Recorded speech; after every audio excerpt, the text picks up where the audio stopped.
Welcome to Amuna Beams with your host Laser Brody.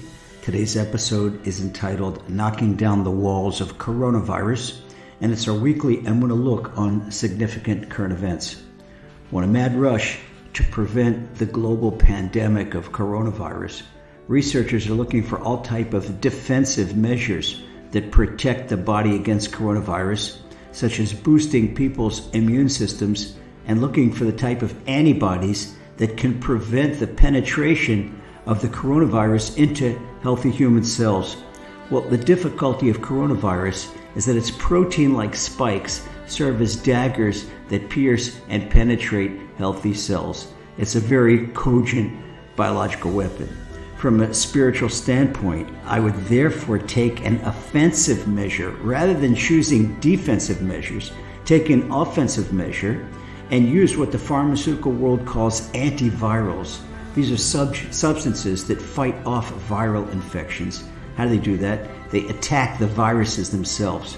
The advantage of antivirals is that they disarm the virus because they attack different parts of the virus and neutralize it and weaken it, and they disable its inability from entering friendly cells. And if they don't disable it altogether, they slow it down or stop its power of infecting those healthy cells. Now, the problem with coronavirus is that its attack spikes, in addition to be offensive in nature, they protect the coronavirus cell wall and therefore make it almost impregnable. That's why researchers are trying to protect against coronavirus rather than destroying it, which is a task that no one really has a strategy for. Now, if you remember our Amuna Beams podcast from a month ago, this past February 9th, we showed how the root of the epidemic was in heresy and lack of Amuna. So I suggest you go back and hear that podcast. Meanwhile, let's say one thing. Hashem runs the world measure for measure. If we look at the world through eyes of Amuna, we can see a spiritual protection and even solution for destroying an apparently impregnable outer viral wall, which is really a double fortification. The coronavirus has an outer wall that's a protective protein coating underneath those spikes, and it seals the whole virus cell. Then, on top of that, it has an inner wall called a nucleocapsid that protects the viral DNA. So this is not the same type of wall that you'd find in a bacteria, but it is a wall in the outer protein layer that protects the cell, and then an inner nucleocapsid layer that protects the deadly DNA, which is the power of the coronavirus cell. The coronavirus, therefore, has a double protective wall that's really tough to destroy. But now let's look back in history. Israel, coming out of Egypt, had no chance and no military strategy for penetrating the walls of Jericho. They too were impregnable. Joshua had no idea what to do. So what did he do? He poured his heart out to Hashem in such powerful prayer that Hashem illuminated his brain with a prophecy that manifested itself in what we know today as the Elena Prayer, Elena L'Shabeach, a prayer that we say at the end of our davening 3 times every day, all year long, including Shabbat and holidays. The Chafetz Chaim writes in the Mishnah Berurah that the Elena Prayer must be said with tremendous awe and intent because the Almighty, with all his heavenly legions, listen, and they respond, happy is such a nation. Where do we see this? We see this in the Mishnah Berurah or Chaim, chapter 132, clause 2, letter Chet. So let's ask ourselves, there's other extremely important prayers.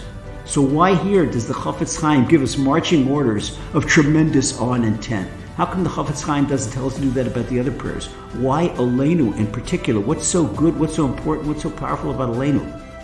Well, encapsulated in the Elenu prayer is the entire Jewish faith, the task on earth of the Jewish people, both in regard to themselves and in regard to the entire world, and the secret to Jewish success and survival. And we'll soon learn this. Jericho, too, like the coronavirus cell, was virtually impregnable. Its high and thick walls could not logically be breached with any of the conventional weaponry at that time. What's more, Jericho's residents were fierce fighters, so Joshua saw no rational chance of victory.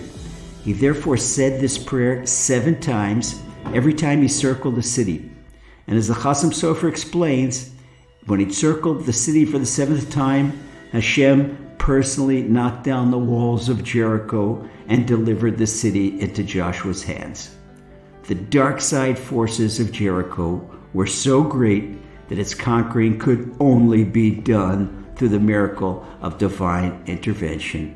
And the same holds true for coronavirus. How is that? The Jewish people are the people of Emunah. And the task of the people of Emunah is to spread the light of Emunah around the globe. Now, since Aleinu is the prayer of Emunah, the Chofetz Chaim placed so much importance on it. So let's see how the Aleinu prayer is the encapsulation of the entire Jewish faith, the task on earth of the Jewish people, both in regard to themselves and in regard to the entire world. And it's the secret to our survival. First of all, the Rambam says in the first principle of Emunah, Hashem is creator and director, and he alone does and will do every deed. Aleinu tells us that Hashem is master of all, and he's the one who forms all of creation, and he is our God, and there is no one else, and he will reign forever and ever. So the Aleinu prayer, it rehashes our first principle of Emunah. Next, the Elena Prayer talks about the task of the Jewish people, because our individual task is to internalize the principles of our faith, which we mentioned in the previous point of encapsulation. Aleinu obligates us because it says, and you shall know today and internalize in your heart that Hashem is the only God in the heavens above and on the earth below. There is no other. Not only must we know this, we must review Emunah every single day, even after we internalize it, to strengthen it all the time. This is part of our spiritual health, and our spiritual health enhances our physical health. Now, third, the Jewish people's task in regard to the world is light unto the nations, because it's our job to do everything we can to make sure that all of living flesh calls your name, as we say in Aleinu. We do that by spreading Emunah, and this is correction of the world, Tikkun Olam, and it's our solemn responsibility. Now, the secret to Jewish success and survival is that we have no power on our own.